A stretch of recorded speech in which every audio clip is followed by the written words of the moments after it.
अनुप्रिया, आप मंडल की राजनीति करते हैं और यहाँ बीजेपी ने इस बार मंडल प्लस कमंडल ये पूरा कॉम्बिनेशन रखा, तो उसमें क्या गलत किया? तो वो क्यों सवालों के घेरे में?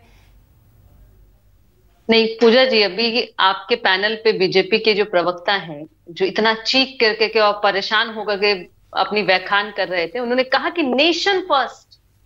भाई हमारा मकसद है नेशन फर्स्ट। अरे देश की जनता ने देखा नेशन फर्स्ट तो बाद में छोड़िए, आपका मंशा था कि हमारे उद्योगपति मित्र फर्स्ट, देश में फर्स्ट, दुनिया में फर्स्ट, आ जाओ लूट लो देश की जनता को। और आप बात करते हैं कि आप नेशन फर्स्ट में, तो क्यों प्रधानमंत्री मोदी जी कहते हैं चीख चीखी मैं ओबीसी हूं, जो कि आप जन्म से नहीं है।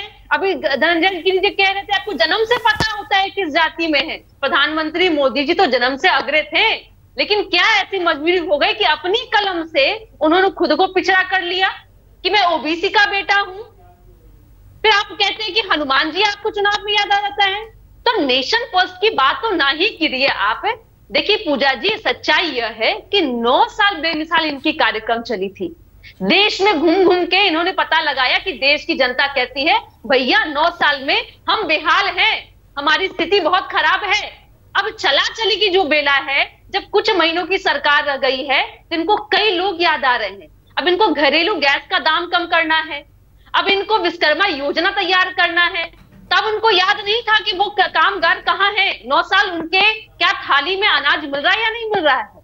महिला आरक्षण बिल जिसमें इतनी त्रुटियां हैं, जिसमें देश के सभी राज्यों के और अन्य दलों ने समर्थन जरूर किया, लेकिन कहा कि ओबीसी महिला का क्या, जिस वर्ग से आप आते हैं प्रधानमंत्री मोदी जी, उनका क्या होगा।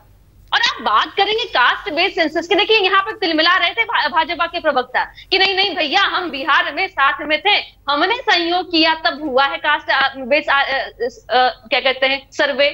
तो केंद्र में आपकी सरकार है तो कब करा रहे हैं, और तो कई जगह डबल इंजन की सरकार है, वहां कब हो रहा है।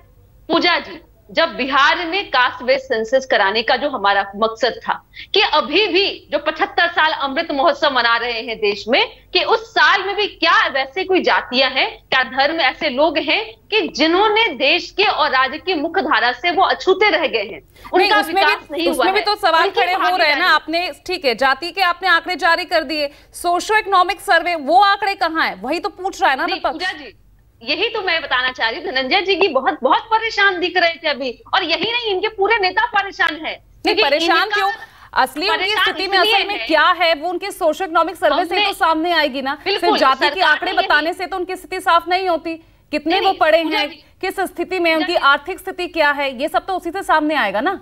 बिल्कुल, हमने सिर्फ कास्ट बेस्ड सेंसस सर्वे नहीं कराया पूजा जी, हमने शैक्षणिक भी देखा है, हमने आर्थिक भी देखा, और सारे ये रिपोर्ट जो है कि आने ही सरकार ने कहा है 1 से 1.5 महीने के अंदर में आएंगे। ये कुछ चुनावी रणनीति नहीं थी हमारी। और इनके बिहार के कई नेता तो यह कह रहे थे कि मैं आपको बता दूं कि ओबीसी आरक्षण की जब बात हो रही थी महिला आरक्षण बिल के बारे में, तो इन्होंने कहा कि नहीं नहीं भैया ओबीसी की जरूरत नहीं कराने की, ओबीसी समृद्ध हो गए हैं। और ये कहते हैं कि केंद्र में सरकार कहती है कि ओबीसी आरक्षण की बात हो रही है, तो ये निश्चिंत रहे, जितने भी इनके मुद्दे हैं या जितनी भी परेशानियां इनकी और बढ़ेगी। हमने अभी से कास्ट बेस्ड सेंसस का रिपोर्ट दिया है, आर्थिक भी देंगे, सामाजिक भी देंगे, शैक्षणिक भी देंगे। 1-1.5 महीने का इंतजार कर लीजिए ना, फिर क्यों लगातार आप सवाल उठा रहे हैं।